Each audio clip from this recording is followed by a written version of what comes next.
बिस्मिल्लाहिर्रहमानिर्रहीम। Abdul Basit here from king Edward medical university Lahore. Guys, आपके national MD cat में just एक वीक बाकी है, यानी जस्ट गिने चुने 7 डेज़ बाकी हैं। तो ये आपके लिए इंतहाई क्रूशल टाइम है। आपने एक सिस्टमाइज्ड वे में इसको रिवीजन करनी है, या जिस तरह आपने इसको कवर करना है, सारे सिलेबस को क्विकली गो थ्रू करना है, तो आपके पास एक प्रॉपर शेड्यूल होना चाहिए। तो इस हवाले से आज मैं आपसे डिस्कस करूँगा एक प्रॉपर और सिस्टमाइज्ड शेड्यूल जो आपके लिए बेहतरीन हो सकता है। तो इसमें आप पहले करें बायोलॉजी पोर्शन, उसके बाद केमिस्ट्री, फिर फिज़िक्स और फिर इंग्लिश करें। जो पहले 3 सब्जेक्ट्स हैं यानी कि बायोलॉजी, केमिस्ट्री और फिज़िक्स, इनको 2-2 दिन दें, और जो इंग्लिश है वो आखिरी दिन कवर हो जाएगी। पहले 2 दिन आप मुख्तस करें बायोलॉजी पोर्शन के लिए। बायोलॉजी पोर्शन में पहला दिन बायोलॉजी पार्ट 1, दूसरा दिन बायोलॉजी पार्ट 2 करें। इसमें आप अगर एक एक बुक की लाइन पढ़ते हैं तो ये आपके लिए इंतहाई मुश्किल हो जाएगा गो थ्रू करना। उस वे में आप करेंगे नहीं, बल्कि सरसरी करेंगे।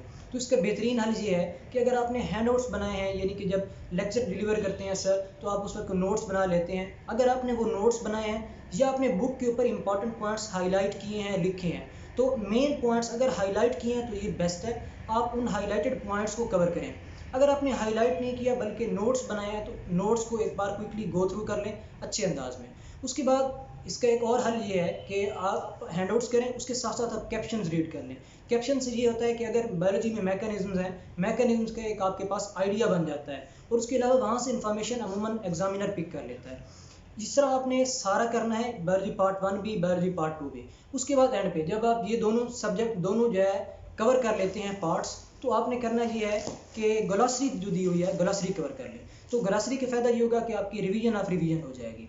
इस तरह आपका पहले 2 दिन में बायोलॉजी को कवर करें, थर्ड और फोर्थ डे को आप कवर करें केमिस्ट्री पोर्शन के लिए। ये केमिस्ट्री और फिज़िक्स को अमूमन मुश्किल कंसीडर किया जाता है, तो आपने इसको किस तरह करना है। थर्ड डे को आप करें सारा दिन दें ऑर्गेनिक को, क्योंकि ऑर्गेनिक की काउंट आपके नेशनल एमडी कैट में इंतहाई अहम है और ज़्यादा होती है। 2/3 अमूमन केमिस्ट्री का पोर्शन ऑर्गेनिक से आता है। तो ऑर्गेनिक को आप सारा दिन दें। इसका बेहतरीन ये है, हैंड आउट्स बनाएं तो ज़रूर करें, लेकिन आप बुक को भी रीड करें, क्योंकि उसमें इतनी ज़्यादा कोई मटेरियल नहीं होता या कंटेक्स्ट नहीं होता जिससे आप बहुत ज़्यादा टाइम लगे। रिएक्शंस हैं, रिएक्शन का मैकेनिज्म क्या है, और सबस्ट्रेट है, कंडीशंस हैं, वो कर लें आप। तो इस तरह ऑर्गेनिक दें थर्ड डे। फोर्थ डे आप दें इनऑर्गेनिक और फिजिकल पोर्शन को।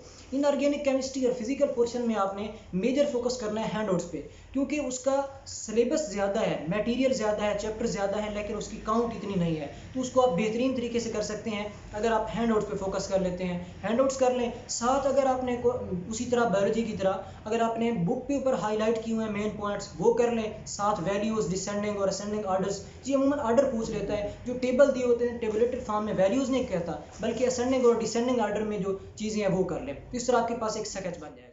उसके बाद 5th और 6th डे दें आप फिजिक्स पोर्शन को। फिजिक्स में आप इसी तरह पार्ट 1 या पार्ट 2 जो भी है, एक दिन दें एक पार्ट को, दूसरे दिन दूसरा पार्ट। इसमें आपने हैंडआउट्स करने हैं, क्योंकि इसमें जो डेरिवेशन तो करनी नहीं होती, बुक रीडिंग करते रहेंगे तो आपके लिए ज़्यादा टाइम कंज्यूमिंग भी होगा, बल्कि नुकसानदेह भी ज़रूर होगा। तो आपने करना ये है कि इसमें हैंडआउट्स करें, हैंडआउट्स को अच्छे से गो थ्रू करें। जो फार्मूला से एक फार्मूला से दूसरा फार्मूला डिराइव होता है वो किस तरह हो रहा है, ताकि आप फौरी आपके अगर वैल्यूज़ देता है तो जेहन में स्केच आ जाता है। तो जेहन में अगर फौरी स्केच आ रहा है, इसका मतलब है कि आप उस फार्मूला के ऊपर मुकम्मल ग्रिप है। वो इनडायरेक्ट क्वेश्चन देता है, यानी कि अगर डायमीटर है तो उसकी जगह रेडियस दे देगा, तो आप रेडियस से डायमीटर कैलकुलेट करके पुट कर सकें। तो इस तरह आपके पास थोड़ा सा स्केच होना चाहिए। उसके बाद आप ग्राफ पे फोकस करें, और साथ साथ क्योंकि हैंड आउट्स को पढ़ने में इतना टाइम नहीं लगता, तो साथ आप एक्सरसाइज भी कर लें। उसके एक्सरसाइज और एग्जाम्पल से रिलेटेड जो एग्जाम्पल हैं वो उस टॉपिक से रिलेटेड वो कर लें, और एक्स्ट्रा कोई करने की जरूरत नहीं है। अमूमन ग्राफिकल और जो फिगर बेस्ड होती हैं वो भी आ जाती हैं इसमें। बाकी सर्किट वाले हैं वो भी आप कर सकते हैं। इस तरह आपका फिजिक्स का पोर्शन है। इंग्लिश को, इंग्लिश में आप मेजर फोकस करें ग्रामर पोर्शन को।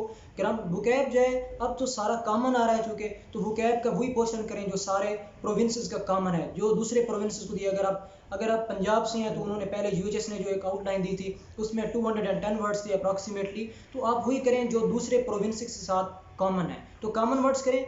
आप मेजर फोकस करें ग्रामर पोर्शन को, क्योंकि हमारे दौर में 2019 में वोकैब से इस तरह का कोई प्रॉपर वर्ड नहीं था, जस्ट उसने ग्रामर से उठाया था। तो ग्रामर पोर्शन आपका ज़्यादा मैटर करता है। रिवीजन के लिए केमिकल ग्रामर में सजेस्ट करूँगा। केमिकल ग्रामर में उन्होंने रूल्स को क्विकली मतलब उससे आप पढ़ के रूल्स को क्विकली रिवाइज कर सकते हैं, साथ उसने जो ऑथर ने 1-2 एग्जांपल्स दी हुई हैं, तो इस तरह आप जो उसको क्विकली गो थ्रू कर सकते हैं। अगर स्टार्क की और किप्स की आपके पास बुक्स हैं तो उससे टाइम ज़्यादा लगेगा। इस तरह आपका एंड पे जो टाइम बचता है उसमें आपने पैनिक नहीं होना, बल्कि ईजी रहना है, क्योंकि अब आपने जो 3-4 आपको अच्छा खासा टाइम मिला है, आपने अच्छे से प्रिपरेशन की, अब अपने फाइनल रिवीजन